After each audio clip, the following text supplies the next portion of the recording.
Apa pula impaknya selepas habis program itu nanti? Itu yang lebih penting. Selain daripada ada pelbagai aktiviti itu, ke mana mereka akan pergi?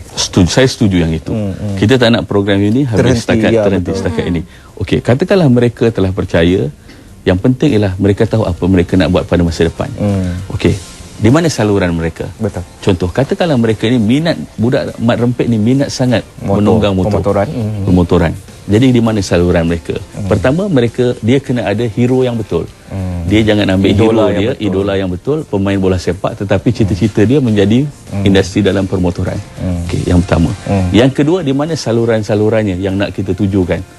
Pertama, di pihak Kementerian Belia, mereka bantu daripada segi kursus, mereka bantu daripada segi berjumpa dengan individu-individu yang tertentu yang telah berjaya dalam industri ini. Itu lebih penting.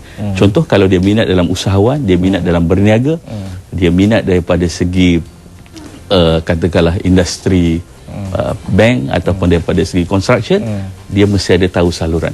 Sebab pada saya, pihak kerajaan telah menyediakan terlalu banyak prasarana. Tapi kalau mereka tak buka minda, tak guna, tak dapat juga. Tidak ada maknanya. Jadi saya nak mereka buka minda dulu. Mereka buka minda tahap 1, fasa 2 disalurkan di mana. Sebab itu program kita pada kali ini memang mendapat sokongan daripada Kementerian Belia dan Sukan. Okey, sekali lagi kita wawarkan untuk mengetahui lebih lanjut mengenai komuniti Belia Jom Berubah. Anda boleh layari di Facebook, cari mereka di Jom Berubah Malaysia. Mudah sekali, Jom Berubah Malaysia, ataupun ini adalah keterangan lanjutnya yang boleh anda ketahui.